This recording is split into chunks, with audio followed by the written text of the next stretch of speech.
On continue dans ce chapitre qui domine l'actualité de ce jeudi où la situation sécuritaire en Haïti est devenue intenable, marquée par une intensification des violences meurtrières orchestrées par des gangs lourdement armés qui opèrent en toute impunité.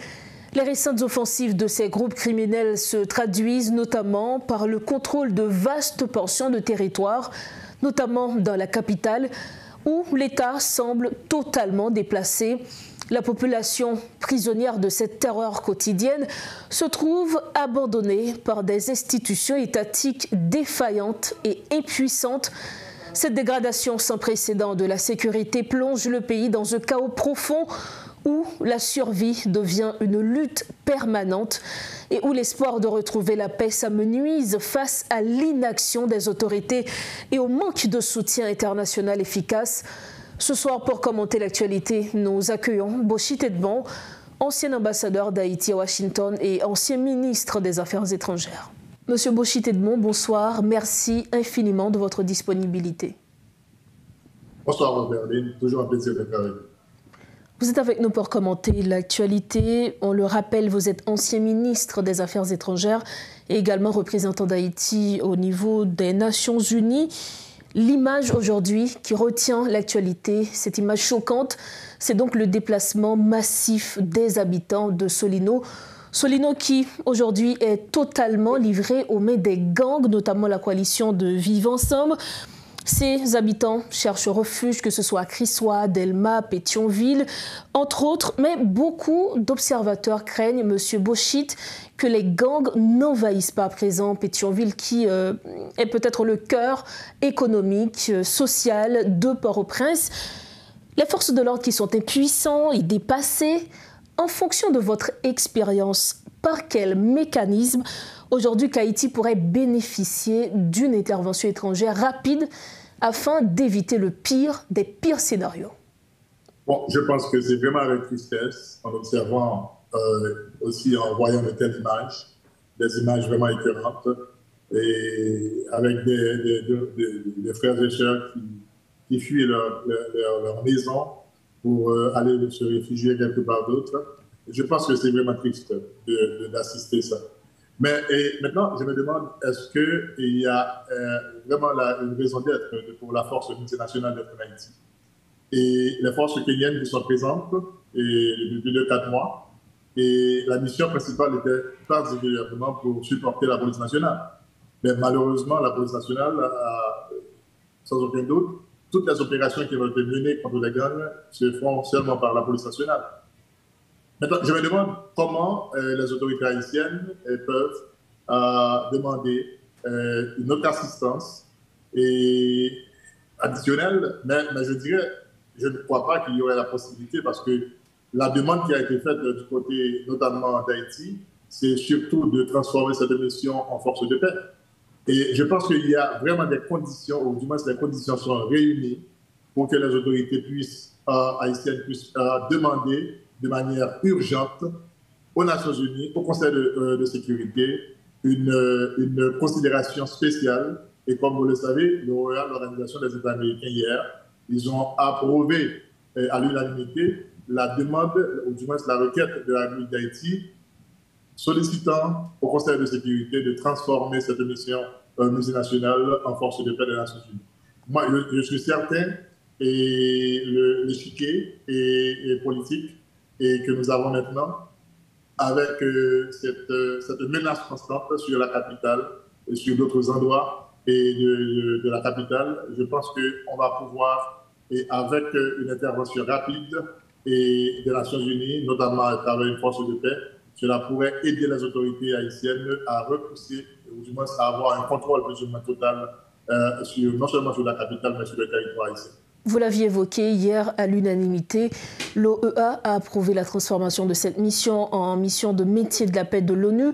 Mais quel est donc le poids de cette décision, vu que le temps presse pour nous, Haïtiens? Bon, je dois vous dire que ça a été seulement un geste politique. Ça a été une décision politique d'apporter l'appui de l'OEA. Et les États membres de l'OEA ont apporté leur appui à la République d'Haïti, c'est-à-dire pour supporter la demande d'Haïti auprès du Conseil de sécurité des Nations Unies.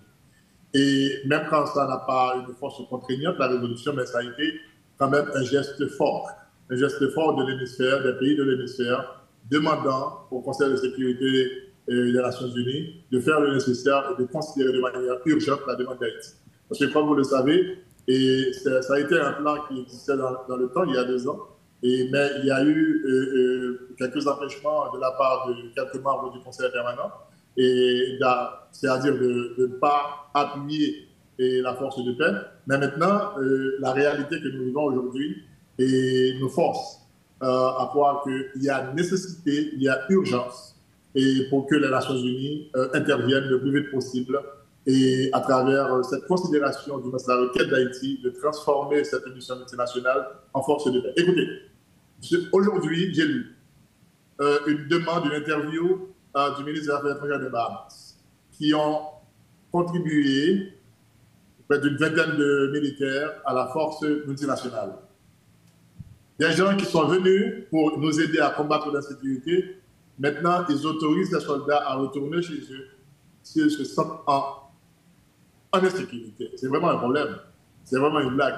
Moi, je pense que nous devons être très sérieux. La communauté internationale doit être très sérieuse quand il s'agit du dossier haïtien, parce que nous avons trop attendu, trop d'efforts ont été déployés sans résultat, mais il est temps maintenant d'avoir des résultats. Il est temps de voir ces gens, nos frères et sœurs, qui fuient leur maison pour qu'ils puissent retourner chez eux et vivre en paix, parce que nous avons cette capacité, les Nations Unies ont la capacité, et comme je le dis souvent, nous sommes membres fondateurs de l'Organisation des Nations Unies.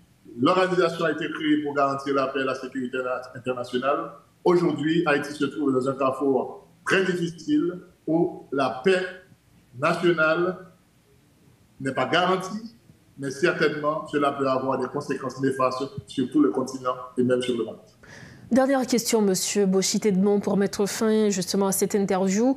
Vous êtes un ancien ministre. Aujourd'hui, si vous étiez encore au timon des affaires, que feriez-vous dans cette situation?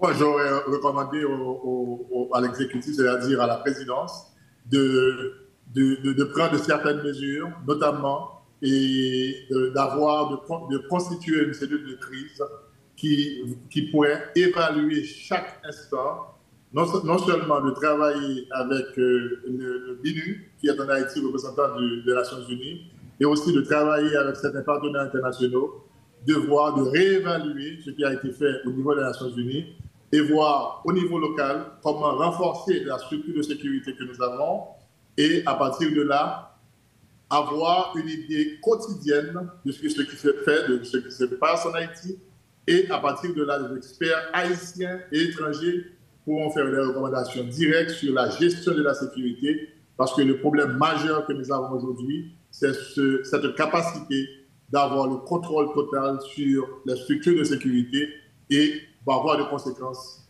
avoir un contrôle sur le territoire haïtien, notamment les environs de la capitale. Merci infiniment à vous d'avoir répondu à nos questions. Ça a été un plaisir. Merci encore. Voilà donc l'analyse de Bochit-Edmond, ancien ministre des Affaires étrangères et représentant d'Haïti auprès des Nations Unies. Il était l'invité de Métro News ce soir. Avec lui, on commentait l'actualité.